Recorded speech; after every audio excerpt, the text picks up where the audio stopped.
Bienvenidos. Hoy vamos a hablar de Israel, de su posición en el actual conflicto con terroristas de Hamas, de un país siempre asediado por vecinos hostiles o enemigos en Medio Oriente, de una retaliación o réplica cada vez más difícil de entender, puesto que ha causado más bajas de las que ellos tuvieron inicialmente, pero de la cual es más necesario que nunca aprender. Porque lo que llega acá no es necesariamente la verdad, sino información distorsionada. Pero más que eso, porque Israel sigue siendo una democracia que lucha contra el fanatismo, dando ejemplo de resistencia sin destruir su sistema político y alertándonos a nosotros de que esa guerra que ellos libran allá pronto se puede librar acá y ya se está librando en Europa. ¿Ah, no? Ja, ya van a ver.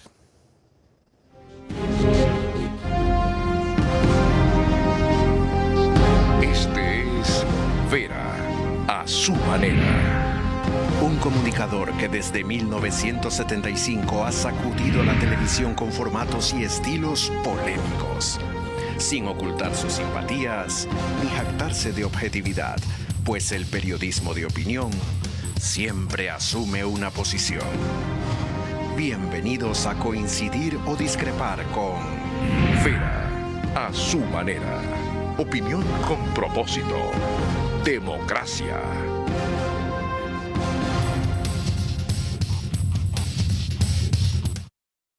Israel en el mundo hemos denominado al tema de hoy. Nuestro invitado es su embajador en el Ecuador, que está aquí desde octubre del año pasado, Taj Serrit. Entre sus antecedentes diplomáticos, él ha sido antes cónsul en Praga, Seúl, Caracas y Lima. Tiene una licenciatura en Letras en Geografía de la Universidad Hebrea de Jerusalén y una maestría en Administración de Empresas en la Ono Academic College de Israel. Nació en la ciudad de Modín. Señor embajador, gracias por su tiempo y por aceptar la invitación. Buenas tardes. Empecemos con usted definiendo cómo ve la situación actual del conflicto y la guerra en que está su país y qué justifica la actitud radical que han tomado. Bienvenido. Gracias.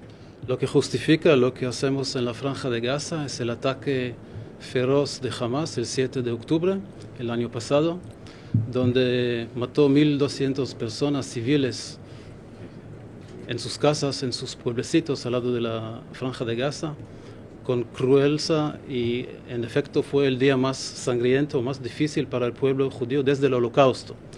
Eso es lo que justifica nuestra guerra en la Franja de Gaza. Lo que queremos hacer en la Franja de Gaza es muy fácil, es derrotar a Hamas militarmente, políticamente y obviamente devolver a nuestros secuestrados. En términos de guerra, ya terminamos el trabajo casi en el centro y en el norte de la Franja de Gaza. No se puede terminar la guerra contra terroristas totalmente porque son terroristas, siempre va a ser otros terroristas. En el sur de la Franja de Gaza todavía no terminamos y ahí estamos ahora. Bien. Eso como punto de partida. Les recuerdo que nos pueden seguir en Facebook y YouTube de Vera a su manera. En Extreme TV Cable el canal es 15 de Vito TV o 709 en alta definición. DirecTV, canal es 194. Manavisión corresponde a canal 9, señal abierta solo en Manaví. En estas dos cableras y en todas las demás del país estamos gracias a RTU por DirecTV 177, CNT 12, TV Cable 69, Claro TV 30, Cable Unión 09. Radio 101.3 FM, Radio Centro. En audio y en imagen para sus plataformas digitales. Candela con K en Manaví 89.3 FM. La Bonita del centro del país en Riobamba 89.3 FM. También llega a Chimborazo, Cotopaxi, Tungurahua. Y en Quito, Radio Única 94.5 FM. María Clara Triviño Martínez, bienvenida. Gracias, Carlos, para ti y para todos nuestros amigos televidentes y radioescuchas que nos acompañan en este programa. Vamos a recordar cómo empezó la más grave y prolongada crisis de Israel, rodeado de enemigos y hostilidad en Medio Oriente con un ataque que, según sus servicios de inteligencia, no fueron capaces de anticipar. Los milicianos de Hamás entran en Israel con parapentes desde la franja de Gaza. Miembros de este grupo armado se han infiltrado en la ciudad israelí de Sderot, donde se ha desatado una batalla con tropas israelíes, así como en la frontera con Gaza, donde han secuestrado a decenas de soldados. Los milicianos de las brigadas han logrado entrar a Israel de dos maneras. Por un lado, forzando las puertas fronterizas de la franja de Gaza y por otro lado, usando parapentes. Sin duda alguna, las imágenes que nos llegan a través de las redes sociales desde Israel son completamente atroces. Eso fue una masacre. La crueldad de lo que hubo ahí no tiene nombre, no tiene descripción. El ensañamiento, la brutalidad, ni siquiera eso, porque los brutos no son tan rapaces o tan voraces. En fin, la indignación y el estupor mundial que eso provocó fueron casi totales. Y por eso el embajador ha dicho aquí que es el peor acto de violencia que han sufrido después del genocidio. Pero ustedes dijeron, señor embajador, que se retaliarían, eso dijo Netanyahu, hasta acabar con un terrorista de Hamás. Y usted acaba de cambiarme el objetivo. Lo van a hacer hasta derrotar políticamente, militarmente a Hamás. ¿Reconocen que ya no podrán acabar hasta el último terrorista de Hamás? Sí, reconocemos eso. Nuestro objetivo es derrotar a Hamás como un cuerpo organizado de soldados, entre comillas, terroristas. No se puede derrotar hasta el último terrorista de Hamás, eso es verdad, pero como un grupo organizado que tiene batallones, que tiene cadenas de mando, que tiene una forma de un ejército, con eso sí se puede terminar, ya lo hicimos. Como grupo organizado lo podrán sacar de Gaza, pero se puede desplazar a Siria, Jordania, Líbano, eventualmente Egipto. Entonces, esta es una guerra interminable. No, yo no creo así. Primero, también si salen los líderes, se trata de los líderes, no de los soldados, entre comillas, terroristas de Hamás, sino de los líderes.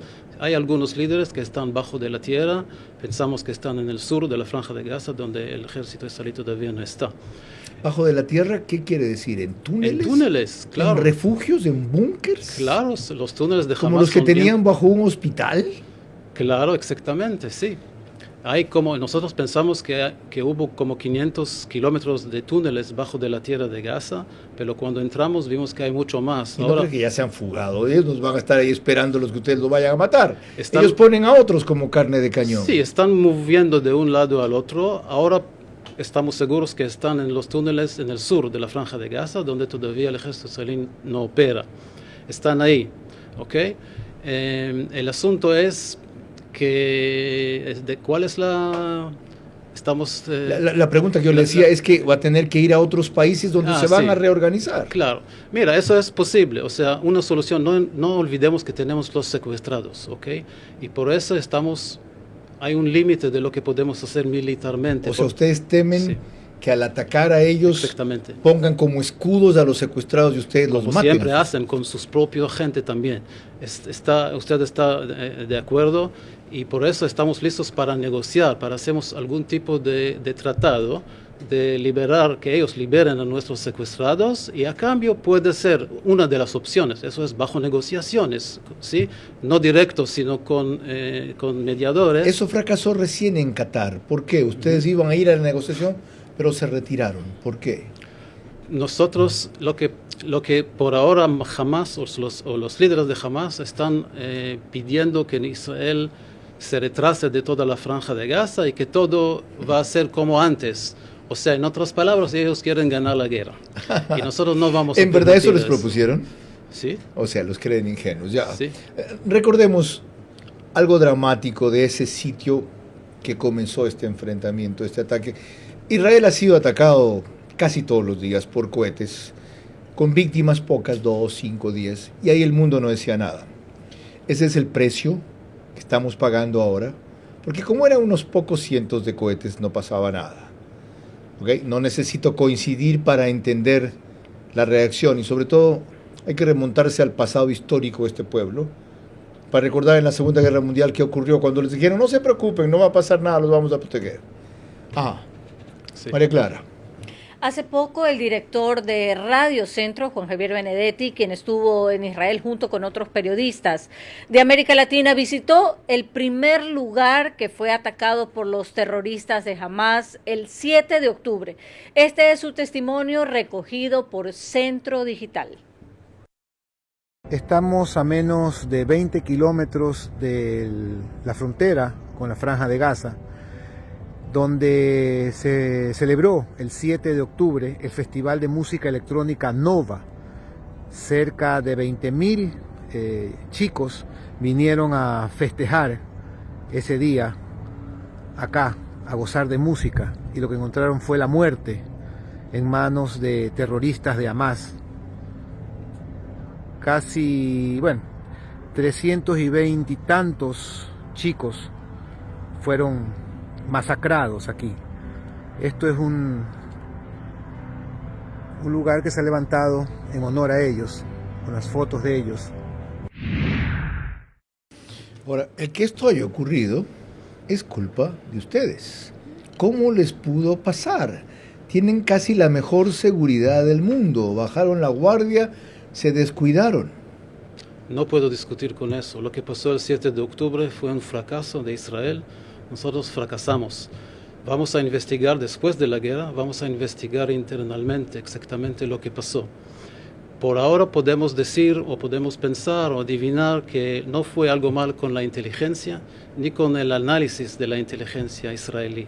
Lo que pasó parece, vamos a investigarlo, pero lo que pasó parece fue un problema, un malentendido en la percepción.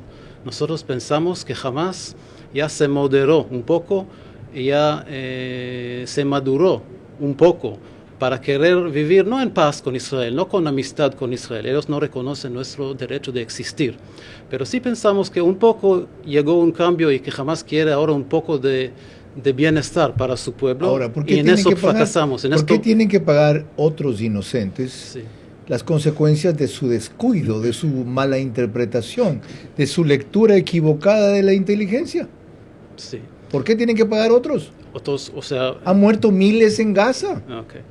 Sí, explico. que no son terroristas. Bueno, es verdad, en cada guerra hay gente que no son involucrada y que salen lastimados. Cualquier guerra en el mundo, si es Afganistán, si es Irak, si es en Libia, con los norteamericanos, cualquier lugar en el mundo y cualquier guerra. Pero hay que entender y saber algunas cosas. Primero, los números. Que ustedes, no todo el mundo, está citando los números de dónde vienen del Ministerio de Salud de Gaza. ¿Quién es el Ministerio de Salud de Gaza? Es Hamas. O sea, nosotros o la prensa internacional quiere, y no solo la prensa, Pero también si la hay más comunidad de 5.000 internacional. bajas que ustedes han causado en Gaza, Sí. entre terroristas No, y no, pobladores, No, ese número no y existe. 1.200 son los que ellos asesinaron de Israel. No, el número que usted mencionó no existe, ¿No? ni jamás dice 30.000. Y yo le Dije prometo... 5.000. Perdón, 5.000 dije. 5.000. 5.000. 5.000 ¿qué? ¿Ciudadanos? Víctimas de la guerra No, ellos dicen en Gaza. 30.000. No, es Ellos propaganda. dicen 30.000. No, yo hablé de 5.000, Ok. que es 3-4 veces más de los asesinados por ellos. Ok. Mire, señor Vera, no es un contexto, no es una competición de cuánto matamos nosotros y cuánto mataron ellos. Para nosotros sería igual si no fuera 1.200, si solo 200. ¿Ok? No estamos buscando, no estamos contando los cuerpos. Lo que queremos es paz, es seguridad para nuestra gente. Y Explíqueme esto. es muy importante ¿Por qué sería mencionar. igual si solo hubieran matado 200 o solo 20? ¿Por qué? Porque cada vida, cada persona es un mundo entero, dice el judaísmo. No importa el número. Mira, si es una persona o 1.000 personas, claro que hay diferencia. Pero no importa si fuera 200 o 1.200 como en realidad. hay que saber que los líderes de Hamas, y eso está grabado, no hay que adivinar, ellos dijeron que el 7 de octubre fue la primera vez, pero no la última Sin vez. duda. Va a ser segunda, No tercera van a y cuarta parar. vez. Su Nosotros objetivo, no su podemos filosofía permitir. es acabar con el Estado de Israel. Claro que sí, ellos Así no es. reconocen el derecho de existencia y en su charter, ¿no? en su documento de fundación dice que hay que matar a los judíos cualquier momento y cualquier lugar. Eso está escrito en su... Pero eso significa entonces que la guerra de ustedes nunca va a terminar.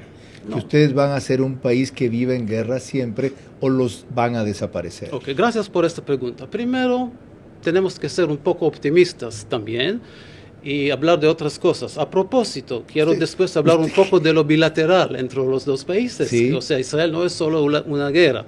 Tenemos mucho más que un conflicto. Pero sí hablamos ahorita acerca del conflicto. Sí. No hay que olvidar, ya tenemos unos acuerdos de paz. Primero con Egipto, que es el país árabe más grande y quizás más importante. Yo cubrí eso. Muy bien. Ya fue Sadat con Menachem Begin. Verdad. 1977. Verdad. Noviembre.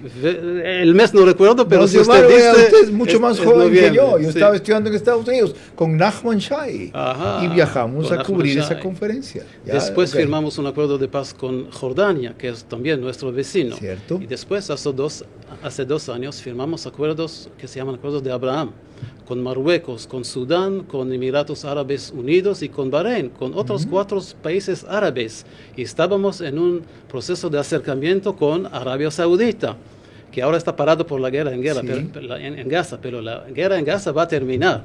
¿Ok? En algunas semanas, Qué ojalá, importante que es que usted o en haga ese algunos recuento. meses. Ujú. Y después, ¿qué va a pasar? Vamos a seguir con el acercamiento con Arabia Saudita y eso va a ser una revolución en el Medio Oriente, pero va a significar que los dos países árabes más importantes, Egipto y Arabia Saudita, y otros países, muchos otros países, Y eso es lo que están jamás en paz quiere con Israel. justamente impedir. ¿Verdad? Eso es una de las razones porque Ok. Hamas hizo lo que hizo. lo- Pero no la única razón, porque Hamas es un proxy, es un apoderado. ¿De quién? De Irán. Está Irán detrás de Hamas. A eso vamos a ir. ¿Cómo? Ok.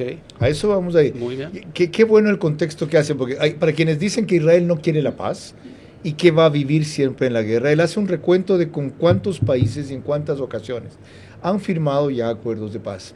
Hay otros para quienes no solo el sentido de la vida es la guerra, sino el negocio de ellos es la guerra. María Clara, un elemento más a propósito de lo que hablamos con el embajador hace un ratito. En efecto, el horror de gran parte del mundo y la crítica vienen ahora porque Israel ha reaccionado de manera desproporcionada y excesiva para cumplir con su promesa de acabar hasta el último terrorista de Hamas. Está llegando a niveles que le han generado incomprensión y rechazo en muchas partes del mundo. Tenemos imágenes de Euronews. En Gaza se ha vivido el bombardeo más intenso desde el comienzo de la guerra. Los gazatíes viven un infierno peor que antes de la tregua entre Israel y Hamas. Los residentes de Khan Yunis son quienes más han sufrido. El ejército israelí afirmó haber atacado más de 400 objetivos en Gaza desde las primeras 24 horas de la reanudación de los combates, entre ellos más de 50 en la región de Khan Yunis. El ejército israelí envió mensajes en varias zonas ordenando que se marcharan inmediatamente. Pero los bombardeos israelíes no se han limitado al sur. En el centro de la Franja de Gaza, al menos 9 personas murieron, entre ellas 3 niños, cuando una casa fue alcanzada por un ataque. El Ministerio de Sanidad de Gaza afirma que las víctimas mortales ya superan las 15.200, el 70% de ellas mujeres y niños. El gobierno de Israel ordenó la retirada de la delegación de inteligencia que envió a Qatar para negociar con el grupo islamista Hamas, al considerar que las conversaciones llegaron a un callejón sin salida. Usted me averiguaba de cuándo son las imágenes de este ataque, fueron de diciembre Sí, así vi. del 2023. Sí. ¿Qué se puede hacer para evitar less casualties, dicen los gringos, menos víctimas inocentes en ataques de este tipo? Señor Vera, le cuento que nunca en la historia bélica de los ejércitos del mundo no hubo otro ejército que hace tantos esfuerzos como el ejército israelí para evitar lastimar a los civiles. Lo que hacemos, por ejemplo, al principio de la guerra, pedimos que los ciudadanos del norte de la franja salgan hacia el sur de la franja. Eso es solamente para que podamos combatir contra Hamas en el centro. ¿Y por qué no salen? Salieron, sí salieron. ¿Y en el caso del sur? Todavía no operamos en el sur. Es que jamás no los deja salir, porque esa es la protección de ellos. Exactamente. Pues. Los tiene amenazados. Escudos, es decir, Hamas si ustedes se van, los matamos nosotros primero. Señor Vera, Hamas está cometiendo un doble crimen de guerra. Primero, está atacando a nuestros civiles, siempre, desde hace 20 años, ¿no? Con la culminación el 7 de octubre. Y después está escondiendo detrás de su propia gente, de sus propios civiles, como escudos humanos. Por eso está haciendo un doble crimen de guerra. ¿Por qué las Naciones Unidas no entienden eso? Porque ¿quiénes son las Naciones Unidas? Son, entre otras cosas, 56 países musulmanes, que casi todos de ellos son anti-israelíes. ¿Por qué España no entiende eso, que es el país en Europa que más los ha condenado? Eso hay que preguntarlo a los españoles. Hay otros países en España, en Europa, perdón, que sí nos entienden muy bien. Enseguida más, con el embajador de Israel en el Ecuador, sobre este conflicto que asombra al mundo, preocupa al mundo, y estamos empezando a entender mejor. María Clara. Al volver en el siguiente bloque estaremos analizando la penetración yihadista en nuestro continente. El conflicto de Israel no es solo la guerra de ese país con terroristas que buscan desaparecerlo, es el choque de la democracia con el fanatismo, visiones opuestas de la humanidad. Esa batalla ya llegó a Europa y pronto estallará en América Latina. El tema de hoy es Israel en el mundo. Para él, nuestro invitado es Zach Sahid. ¿Pronuncié bien? Casi. Más o menos, gracias. Embajador de Israel en Ecuador. La segunda media hora del programa enseguida. Antes les recuerdo que el reprise de este espacio es en OnePlus, Canal 14, el mismo número, en las 3 cableras que lo reproducen, eso sí, 48 horas después, y a las 6 de la mañana. Extreme TV Cable, CNT, Claro TV. Apenas terminamos, el periódico digital Ecuador en Vivo sube un resumen a su página principal y portal de noticias, y en todo Estados Unidos salimos en simultáneo gracias a Macro Digital, más cerca de ti. Pero recuerden que es una hora después. Estados Unidos ya está una hora más tarde, es decir, aquí comenzamos 10 de la noche, allá 11 de la noche. María Clara. Volvemos al tema y veremos en imágenes para Centro Digital que Gabriel Ventasgal, periodista argentino que reside en Israel, quien estuvo también antes de visita por nuestra ciudad, por Guayaquil, advirtió a los periodistas de América Latina que fueron recientemente allá sobre lo que es la penetración yihadista en nuestro continente, exactamente aquí en América Latina. Así que también vean lo que sucede en Ecuador. América Latina ya sufrió atentados terroristas, porque dentro de América Latina, ustedes en América Latina tienen mucha más presencia radical islámica, chiita que sunita. O sea, Irán y Hezbollah actúan de manera libre ahí, y te voy a dar 3 ejemplos claros de la influencia iraní en América Latina. La primera, están limpiando dinero de narcos por un valor de $400 millones de ganancia. Y además, si quieres agregarle a todo esto, hay más o menos, según la CIA, unos 10.000 chiitas dando vuelta por nuestro continente con un pasaporte venezolano, entregado durante la época de Tarek El Aistani al frente de Venezuela. Entonces, la presencia chiita no es menor. Y a todo esto agrégale que hay políticos en América Latina que son pagados por Irán para que sean sus portavoces. Señor embajador, ¿coincide usted en esa advertencia? Claro que sí. La presencia de Irán y los yihadistas en América Latina no es algo nuevo. Nosotros recordamos los 2 ataques de terror en Argentina, en Buenos Aires, en los años 90. Uno contra la Embajada de Israel y otro contra el centro... AMIA. Contra el AMIA, sí. Eso no es nada nuevo. También la presencia chiita e iraní en el Triángulo de las Fronteras. Y ahora también en Venezuela hemos escuchado algo de eso. Y por eso ¿Hemos escuchado o no, usted lo sabe? Ustedes tienen una inteligencia excelente. Hablan de que hay 10.000 yihadistas en América Latina con pasaporte venezolano. No conozco el número, pero sí, los hechos son conocidos. ¿Se los ha advertido usted al gobierno del Ecuador? ¿Les ha pasado esa información? Eso son cosas de agencias de inteligencia o de... Sí, no, yo no lo manejan como las embajada, embajadas. No es entre las embajadas, es entre inteligencias. De todas maneras, lo importante es saber que sí, hay una presencia significada y creciente de yihadistas y de chiitas y de islamistas y de fundamentalistas en América Latina también. Ellos están tras estos levantamientos populares que hubo un rato en Chile, un rato en Colombia, incluso los que hubo acá en que se descubrió infiltración venezolana. ¿Los de Perú están atrás de eso? Sí, hace algunos días hemos escuchado por las noticias de un atentado que fue frustrado en Perú de dos ciudadanías peruanos de origen iraní contra objetivos israelíes, no la embajada en Perú, pero contra objetivos israelíes ahí. O sea, Venezuela es un instrumento de Irán para penetrar este tipo de terroristas en la región y desestabilizarnos. Claro que sí, hay una cooperación entre Venezuela e Irán y otros países. Se está financiado por tráfico de drogas y por tráfico de armas y otras cosas también.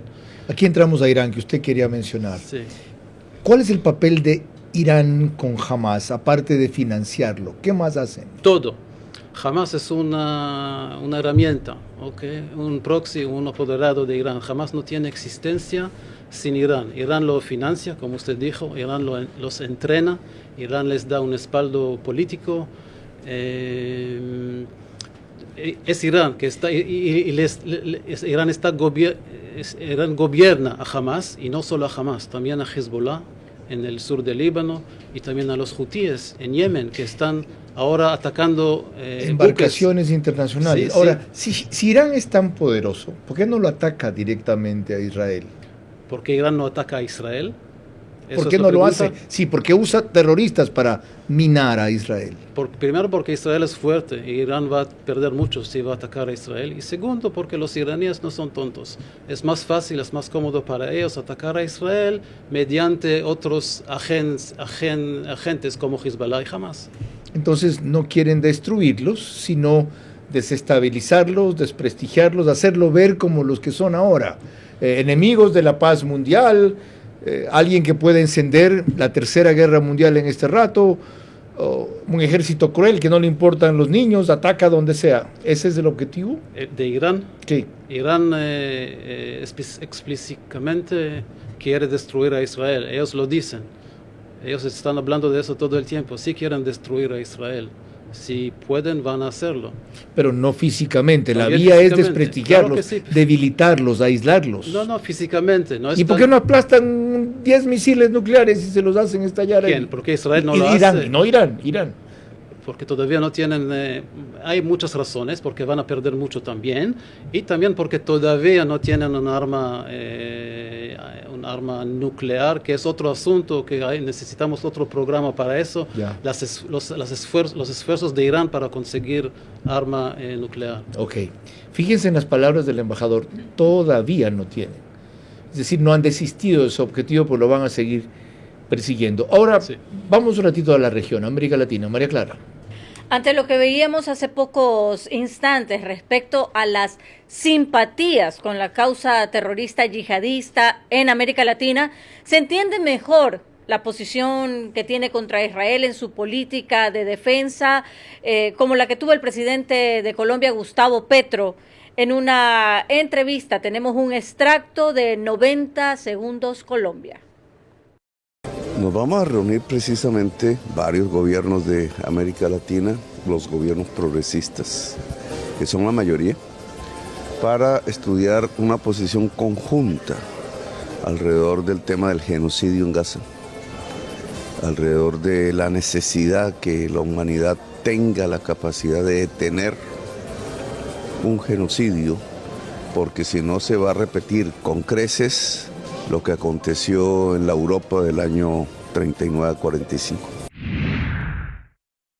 Fíjense semejante comparación y llamar a lo de Gaza un genocidio. ¿Cómo van ustedes a contrarrestar la ofensiva diplomática que lleva adelante, por ejemplo, Petro, que lleva adelante el presidente de Brasil, Lula, y otros gobiernos en América Latina? Sí. El presidente de Brasil hasta dijo que es como un holocausto. Los dos están equivocados, ¿okay? Los dos no saben qué es genocidio y qué es holocausto. Yo les sugiero a los dos ir a un museo del holocausto para ver, entender y aprender qué significa un holocausto o un genocidio. Si alguien hizo un genocidio fue Hamas, el 7 de octubre, que entró en Israel y mató gente, cualquier persona que encontraron, hasta no israelíes que estaban ahí por casualidad. Cualquier persona que vieron lo mataron, asesinaron, quemaron bebés vivos, decapitaron gente, violaron mujeres. Hasta hace una semana salió un reporte de la ONU acerca de la violencia sexual de Hamas. Hoy día el Consejo de Seguridad se está convocado para discutir el reporte de la violencia sexual de Hamas. O sea, si hubo genocidio, lo hizo Hamas. Hablemos ahora de la posición del Ecuador respecto a su país en esta guerra. ¿Cómo la evalúa usted? La posición de Ecuador. De Ecuador frente a Israel en esta guerra, los pronunciamientos que ha tenido el país. Claro, nosotros consideramos Ecuador o el gobierno de Ecuador de hoy en día como uno de los 4 países más amigables hacia Israel en toda América Latina. Tenemos bien entendido del parte del gobierno de Ecuador a las posiciones de Israel, a la necesidad de Israel para protegerse en la Franja de Gaza, a nuestro derecho a la autodefensa. Claro que hay también crítica, está bien, entre amigos puede ser también unas críticas, y también el comportamiento de Ecuador en el Consejo de Seguridad, que está ahora ahí. Estamos bastante contentos de las posiciones de Ecuador ahí. Ahora, si la relación es buena, si históricamente ha sido buena, yo me acuerdo que la relación con Israel se fortaleció mucho a raíz de que les compramos los aviones Kafir hace más de 20 años. Si con el gobierno de Guillermo Lasso durante un año desarrollaron un acuerdo en múltiples aspectos para recibir de ustedes inteligencia, software, armamento, una serie de cosas, hasta por $600 millones, ¿por qué se paró ese acuerdo? No hubo un acuerdo, hubo un entendimiento y íbamos a firmar un acuerdo, se llama G2G, entre gobiernos para facilitar la entrega de armas y de equipo militar y de conocimiento de la inteligencia. Eso no se materializó porque hay que preguntar al gobierno de Ecuador, el anterior o el actual, no importa. Pero no fue por decisión de ustedes. No fue para decisión de nosotros, al revés. Nosotros todavía estamos listos a proveer cualquier cosa que Ecuador necesita. Somos muy relevantes para la lucha de Ecuador contra el narcotraficantes o el narcoterrorismo, porque también nosotros luchamos al terrorismo.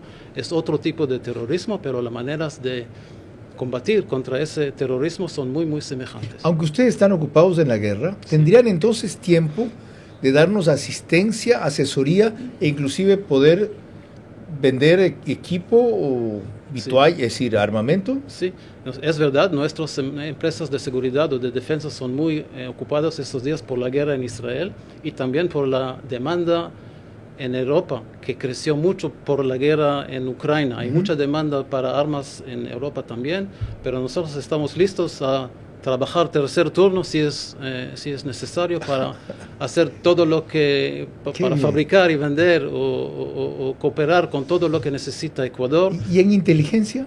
Inteligencia también, instrucción de análisis de inteligencia, drones, buques de patrulla, chalecos, cascos. ¿Sigue existiendo la IAI, Israel Aircraft Industry? ¿Sigue existiendo? Claro que sí. Bueno, esa empresa fue a la que nuestra aerolínea nacional, cuando existía, Ecuatoriana de Aviación, le dio mantenimiento casi por 3 décadas. Y esa aerolínea jamás tuvo un accidente aéreo aquí. Yo por eso también me acuerdo de la IAI. Les digo en una frase, lo que fabricamos en Israel no solamente es equipo excelente, es también equipo que está aprobado por el ejército israelí. Eso es a diferencia con otros equipos en el mundo. Algún rato hablaremos de la otra faceta de Israel. Es la economía número 16 en el mundo.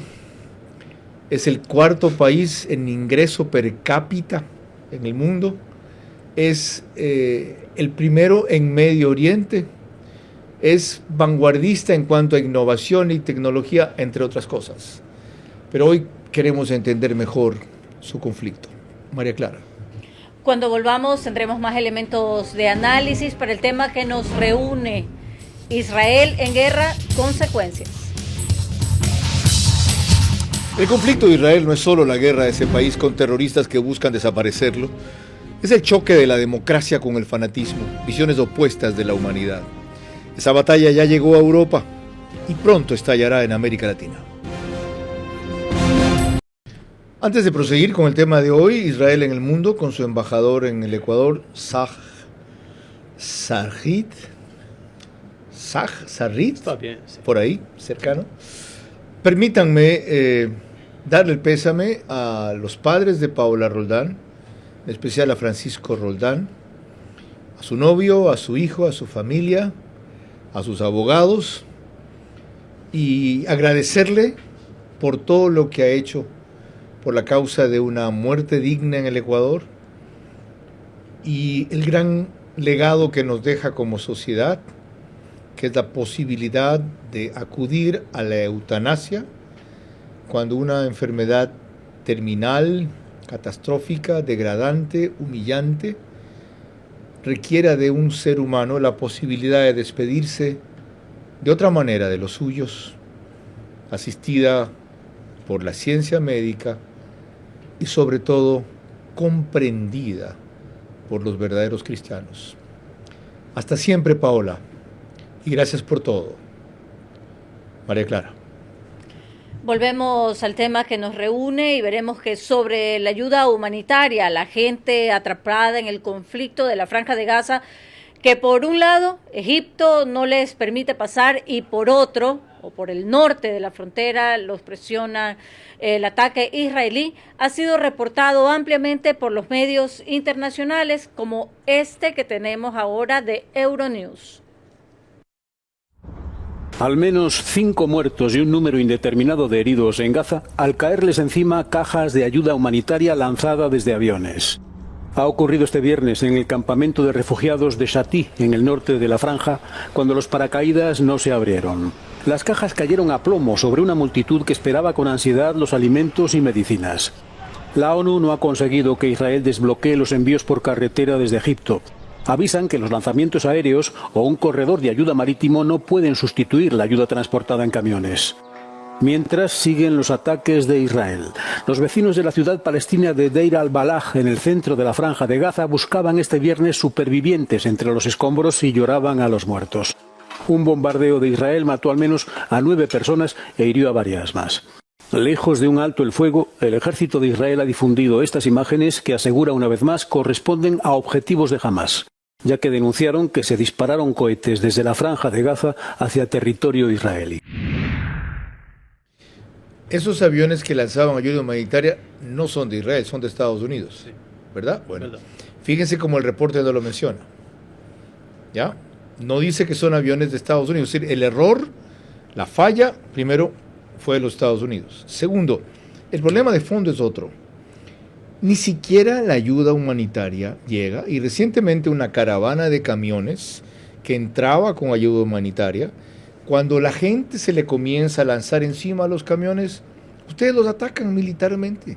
¿Qué explicación tiene eso? Bueno, primero nosotros no atacamos a la gente de ese asunto de la caravana. Casi todos los muertos en este incidente fueron gente, como se dice, que los camiones ¿cómo se dice? ¿Lo atropellaron? Sí, fueron atropellados, sí, por los camiones, porque atacaron a los camiones y a los choferes de los camiones. Ahora, ya le voy a ampliar sobre el asunto de la ayuda humanitaria, pero permítame, por favor, una frase. Cuando todo el mundo está hablando de la situación humanitaria en la Franja de Gaza, y con razón, es muy importante, pero nosotros no tenemos situación humanitaria. ¿Qué pasa con el derecho humanitario de 134 gente israelíes secuestrados de sus casas? Pero no en esa condición, pues, señor embajador. Están en túneles. Ustedes no tienen no un pueblo que no puede recibir agua, que no puede recibir alimentos. Perdón, ya llegó a ese punto también. Están bajo de la tierra en túneles, no ven la luz, no ven la Cruz Roja, no sabemos si están vivos o muertos. Se refiere a sus secuestrados. Sí, nuestros secuestrados. Ellos no tienen derechos humanitarios, y los 1.200 personas atacaron y matados en sus casas el 7 de octubre no tenían derechos humanitarios, y 200.000 israelíes desplazados de sus casas en el sur y también en el norte por Hezbollah no tienen situación humanitaria, no tienen derechos humanitarios. Es verdad, los derechos humanitarios del pueblo de Gaza es importante, pero nosotros también existimos, también tenemos derechos humanitarios.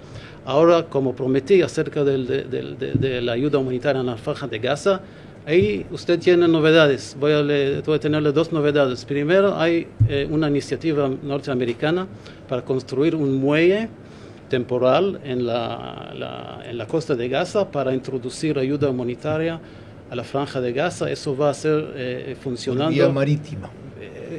Sí, pero hay también otra iniciativa. Eso es una iniciativa de los norteamericanos. Este muelle va a empezar trabajando en algunas semanas.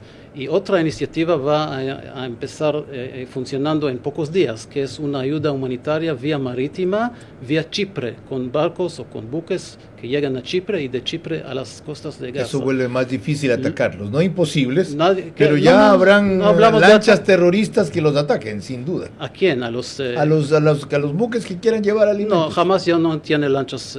No hay esa ya posibilidad. no hay, sí, ya no existe, y nosotros obviamente nosotros estamos apoyando y cooperando y trabajando con Chipre y con Estados Unidos para facilitar y para posibilitar esas dos iniciativas. No, eso es impensable, que nosotros no queremos que la gente de Gaza tengan que comer.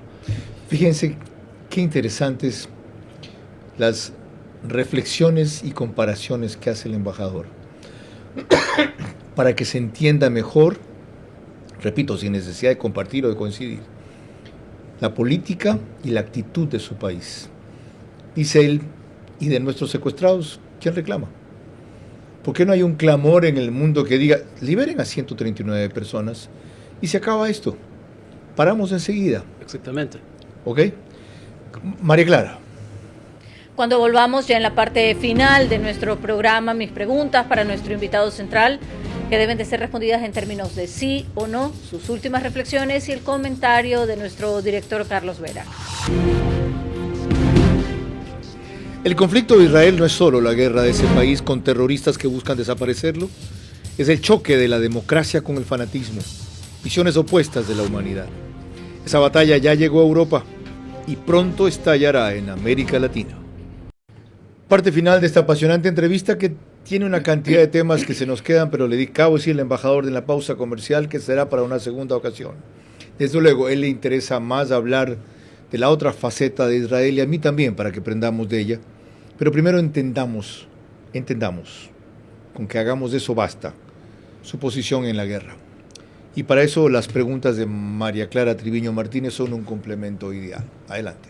Gracias, Carlos. Las preguntas para el señor embajador. La primera, su país y más concretamente su gobierno está consciente de que en cualquier momento la escalada de la guerra que ustedes han sostenido en Medio Oriente puede desatar un conflicto mundial, ¿sí o no? Sí. La segunda, si Irán decide lanzar cohetes nucleares contra Israel, ¿Israel responderá de la misma manera contra ese país y contra otros de ese bloque, sí o no? Irán todavía no tiene cohetes nucleares, pero, digamos que no. La tercera, en el fondo la actitud del gobierno de Israel demuestra que no confían en nadie ni en ninguna organización del mundo por lo que les pasó en la Segunda Guerra Mundial, salvo ustedes mismos, ¿sí o no? No. La cuarta, ¿todavía se ve posible bajo nuevas circunstancias que pueda existir un Estado palestino independiente en la zona de la Franja de Gaza, sí o no? Sí, después de negociaciones y consentimiento. La quinta y última, gran parte del progreso y la fuerza de su país se debe a que ha sido un pueblo perseguido que potenció al máximo su unidad y sus capacidades, ¿sí o no? Sí. Gracias. Carlos. Señor embajador, para concluir, ¿cuál sería hoy un primer paso que pueda abrir el camino de un cese al fuego? La solución es muy simple. Los líderes de Hamas tienen que rendirse y liberar a los secuestrados. Eso es. Le agradezco por su tiempo y su presencia. De nada. Tienen ustedes ahora una visión rápida, pero clara, directa y oficial, y en muchos aspectos, por lo menos para mí, novedosa, de lo que es la posición de Israel frente a la guerra con el terrorismo, especialmente con Hamas, y con sus aliados alrededor que no se acaban en Hamas, son también Hezbollah, etc., pero que se camuflan en ellos cuando verdaderamente, no solo Irán, están atrás. Es vital recordar la lección que este país nos está dando al mundo. Durante mucho tiempo, y yo lo mencioné en la Segunda Guerra Mundial, les dijimos a ellos que no se preocupen, que Hitler no llegaría al extremo de un exterminio o de un genocidio judío. Y llegó a eso. 4 millones, 8 millones, por lo menos asesinados, cremados en los hornos que ahora se puede visitar como un interés turístico. Esa lección, ese pueblo lo tiene grabado en su sangre y en su ADN. Y aunque, como acaba de decir el embajador, no desconfían de todo el mundo, creen en las posibilidades de paz, han tenido acuerdos de paz con otros países vecinos e incluso enemigos, no van a dejar otra vez librada su suerte a los demás. Que eso nos sirva como lección al Ecuador, no para hacer lo mismo necesariamente, pero sí para aprender. Y lo otro, se pueden dar ese lujo si quieren, o esa posición, si pueden, porque son una potencia mundial, siendo un país tan pequeñito como mi tierra, como Manabí. ¿Saben por qué? Porque son unidos primero, ¿ya? Y son formados después. La fortaleza de una sociedad nace de su unión, encontrando el factor que la cohesiona, y luego de su capacitación para depender más de sí mismos que de otros. María Clara. El día de mañana a las 22 horas estaremos tratando propuestas para la reforma a la seguridad social. Por ahora, gracias por su gentil compañía. Que pasen bien.